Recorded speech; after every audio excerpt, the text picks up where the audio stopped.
C'est l'été, c'est sympa avec la pataterie.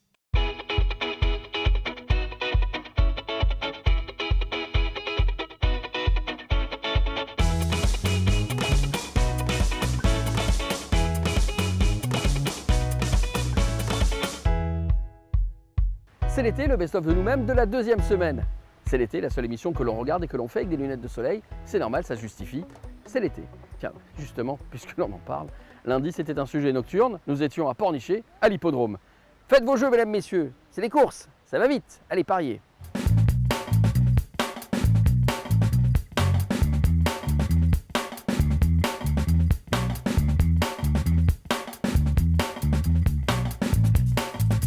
Almire, merci beaucoup de nous accueillir ici dans l'espace VIP de l'hippodrome de Pornichet. La première question que j'avais envie de vous poser, c'est quoi le métier en fait de directeur de course? Je compare souvent ça à un métier de chef d'orchestre. C'est que nous, on est là pour mettre à disposition un équipement sportif. Donc, le premier métier, c'est les infrastructures sportives pour les gens, les compétiteurs. Donc, c'est l'état des pistes, les écuries, donc les accueillir de la meilleure des manières. Donc, pour tout ça, on a des équipes d'entretien à coordonner. Ensuite, il y a le côté public, donc l'accueil du public. Donc, ça va être des guichetiers pour le jeu, des restaurateurs, du snack. Des animations pour les enfants, il y a des tas de choses à coordonner. Donc c'est un métier technique et aussi d'homme. Quelle est l'importance de l'hippodrome de Pornichet d'un point de vue national? L'hippodrome de Pornichet, c'est un hippodrome qu'on considère maintenant comme premium parce que donc on a nous 27 réunions de course, dont 21 qui sont retransmis nationalement. Donc on peut jouer sur nos courses dans tous les PMU de France et sur Internet. Et le programme de cet été? Le programme de cet été, alors on court environ 2 fois par semaine, Oui. Essentiellement au trot pendant l'été. On a quand même 4 réunions de galop, pour ceux qui aiment vraiment ça, mais essentiellement au trot. Et on a pas mal de nocturnes, donc des réunions qui sont à 20 h. Donc c'est sympa sur la côte parce que les gens peuvent venir après la plage. Et on a ce qu'on appelle des semi-nocturnes qui sont à 16-17 h. Voilà, une réunion de course, ça dure environ 4 heures, donc on peut venir pour une ou deux courses ou rester toute la réunion. Et alors la particularité de Pornichet, c'est qu'on a beaucoup de néophytes, de gens qui ne sont jamais venus aux courses, qui viennent aux courses, du fait de notre emplacement. Et donc c'est pour ça qu'on essaie de bien les accueillir et surtout de les évangéliser, de leur faire comprendre ce que c'est que les courses, d'expliquer, parce que ça peut paraître compliqué quand on ne connaît pas, alors qu'en fait c'est très simple. Voilà. Et puis aujourd'hui, une discipline particulière, les dromadaires. Oui, alors aujourd'hui on s'est un peu amusé, on voulait faire un peu le buzz, faire venir du monde. Et on a fait venir Olivier Filippono là, avec sa troupe de dromadaires de course. Donc c'est assez sympa parce que on a vu ça a drainé beaucoup de public. Et si je vous dis qu'il nous attend tout de suite, ça vous étonne pas? Ça m'étonne pas et je vous conseille d'y aller parce qu'il a plein de choses à vous dire.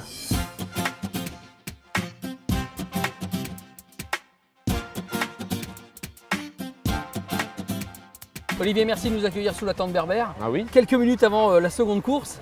La question que je voulais vous poser, c'est comment on présente ces courses de dromadaires? Parce que c'est vrai qu'en France, on ne les connaît pas trop bien.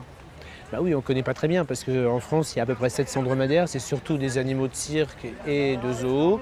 Des particuliers en ont, ou des gens qui font de l'événementiel. Mais c'est vrai que l'utilisation du dromadaire de selle, c'est un peu ce qu'on essaye de montrer par nos événements. C'est-à-dire que le dromadaire peut être utilisé comme un cheval. On peut le monter, on peut le diriger, on peut partir au pas, au trot et au galop. Ce soir, les gens qui ont couru autour de vous, qui sont-ils?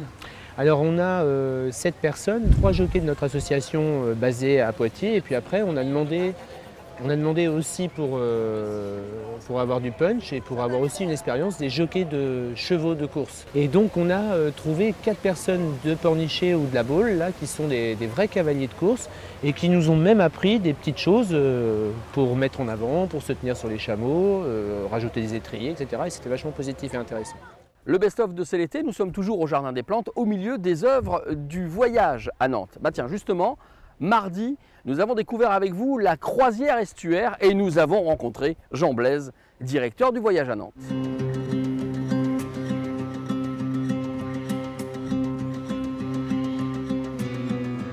Bonjour Jean. Bonjour. Merci de nous accueillir sur la croisière. Il a fallu se réinventer une nouvelle fois, c'est la 4e édition. Quelle est la nouveauté de cette année? Il y a des nouveautés à l'intérieur d'un parcours qui est un peu toujours le même évidemment, puisque le parcours c'est 13 km de lignes vertes qui relient tous les grands sites culturels de la ville, tous les grands sites patrimoniaux. mais aussi également des installations d'artistes dans l'espace public, des installations de playground ou des installations d'endroits conviviaux pour pique-niquer, pour pouvoir déjeuner. Mais le parcours finalement, il est à peu près toujours le même. C'est à l'intérieur que toutes les propositions artistiques changent. Alors aujourd'hui, on pourrait presque l'appeler le voyage à Nantes, mais pas que, parce qu'on va aussi dans le vignoble, entre autres. On va aussi dans le vignoble parce que pour nous, le vin, le muscadet, le vin de Nantes, d'abord, n'est pas assez connu en Europe, dans le monde et en France. Et c'est une richesse très forte. Et ça peut être aussi un point d'attractivité. Quand on va de Nantes à Clisson, Clisson, c'est un petit bijou, ignoré. Bon voilà, donc il faut aussi qu'on valorise, qu'on mette en valeur cette richesse qui est à notre porte. Alors on est sur la croisière, Ouais. nous allons descendre la Loire, de Nantes à Saint-Nazaire. C'est le trait d'union entre les deux villes. Oui, tout à fait. C'était l'idée d'Estuaire, c'était ça au départ, c'était essayer de créer une identité commune entre ces deux villes qui dépendent très étroitement l'une de l'autre, d'un point de vue économique, mais aussi d'un point de vue culturel, puisque Saint-Nazaire est l'avant-port de Nantes. Bon. Et donc toutes ces œuvres qui ont été créées, on a 23 sites aujourd'hui, de grands artistes internationaux sont venus créer des œuvres qui forment une collection. Et cette collection, on l'exploite au mieux, on la communique, on l'anime toute l'année, mais surtout pendant l'été. Et cette croisière, c'est une magnifique façon de découvrir l'estuaire. Avant de vous quitter, j'avais envie de vous poser une question. Qu'est-ce qui fait marcher Jean Blaise? D'abord, c'est cette ville qui m'a adopté et que j'adore, mais vraiment que j'adore. Parce que peut-être parfois elle est imparfaite, justement.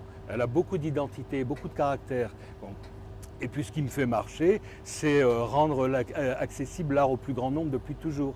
D'ailleurs, j'ai envie que tout le monde puisse découvrir la force et la valeur de l'art.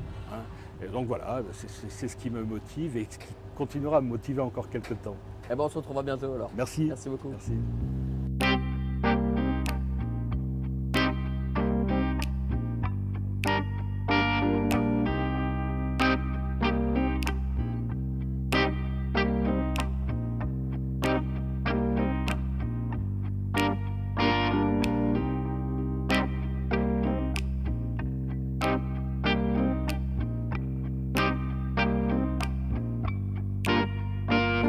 Cécile, la voix du bateau. Comment est-ce qu'on fait pour devenir guide comme ça sur une croisière comme celle-là? Alors du coup, moi je suis arrivée ici en 2012. La première année, j'étais médiatrice sur le bateau pour accompagner les gens dans la découverte des œuvres. Il y avait la conférencière qui parlait, et puis si les gens n'avaient pas eu le temps de voir, leur montrer par exemple les singes qu'on a vus tout à l'heure, leur montrer les petits détails. Et l'année d'après, la conférencière est partie, donc on m'a proposé de prendre sa place. Je suis historienne de formation, donc ça correspondait à mon profil et voilà, avec plaisir, j'ai souhaité reprendre ce poste. Il y a combien de points commentés tout au long de la croisière? Je sais pas, j'ai jamais compté. Ouais. En fait, je parle de tout ce qu'on va croiser. Ouais. Quand on voit les cigognes, par exemple, je vais en parler. Ouais. Les œuvres. Donc là, ça par fait pas mal exemple, de choses. derrière nous, il y a 3 grandes cheminées. Et oui, on arrive. Là, il faut en parler. Là, il va falloir en parler. Alors, vous faites quoi dans ce cas-là? Vous prenez le Je vais micro? prendre mon micro. Bah, allez-y. Hop, et je vais y aller. On va faire ça en direct. Ok, super, Allez-y, très bien. super. Alors, je vais reprendre la parole. On va arriver à hauteur de la centrale thermique à flamme de Cordemais. Cette centrale, elle est là depuis 1970 et vous voyez qu'elle est implantée donc juste à côté de l'eau.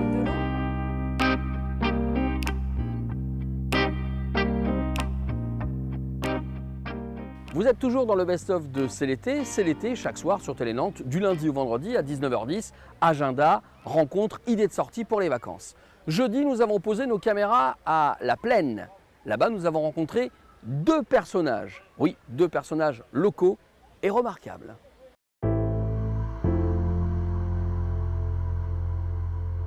Philippe, merci beaucoup de nous recevoir à Anne de Bretagne. Je vais commencer par 2 pourquoi.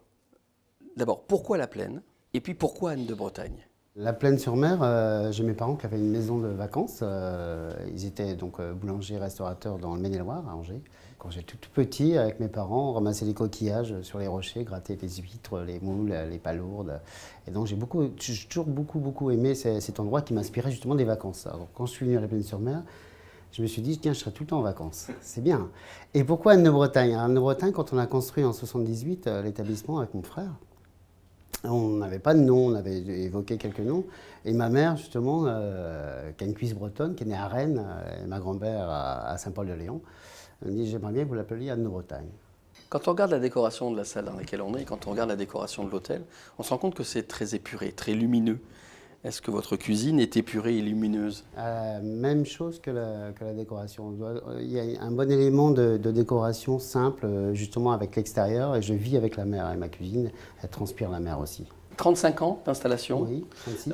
36, Oui. 2 étoiles, Oui. et une forte envie de continuer à travailler avec le terroir, et c'est par le terroir que tout est arrivé. Si on est arrivé ici, oui, c'est parce que justement j'ai des producteurs et j'ai des produits. Justement, on a la chance extraordinaire d'avoir ici la Loire, la terre, la mer. On est dans un pays extraordinaire pour un cuisinier. Et il me propose des produits très intéressants qui m'inspirent, bien sûr, et qui me font grandir et évoluer dans ma démarche et dans ma quête de qualité. Nous étions avec vos 2 étoiles. On va retrouver une autre sommité de la plaine. Il est souffleur de verre et il est mof.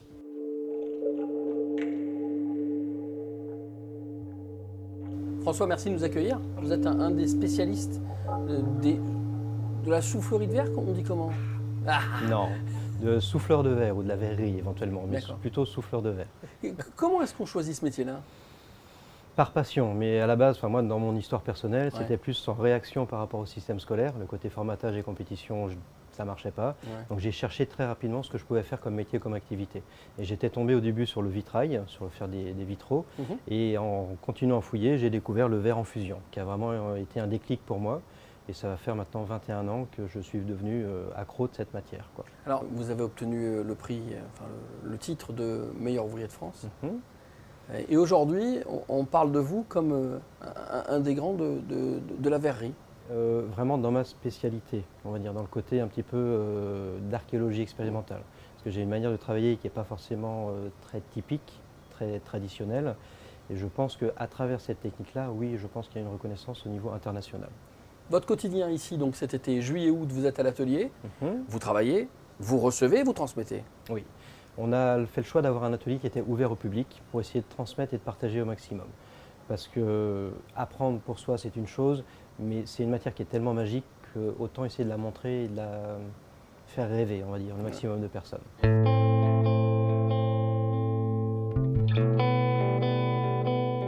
Le best-of de C'est l'été est maintenant terminé. On se retrouvera bien sûr lundi à 19h10 sur Télé Nantes. Et la semaine prochaine, tiens, entre autres, on ira se balader à la Baule. On ira aussi faire un tour du côté de la Sèvre nantaise. Nous allons remonter la Sèvre nantaise dans le cadre du voyage à Nantes. Vivement la semaine prochaine. Bel été, bonnes vacances. Cette croisière est maintenant terminée. Par la même occasion, c'est l'été. Et là, tu nous as fait une version dépressive. C'est pas dépressif. Ah bah si. C'est l'été avec la pataterie à Trignac, Saint-Herblain et Basse-Goulaine.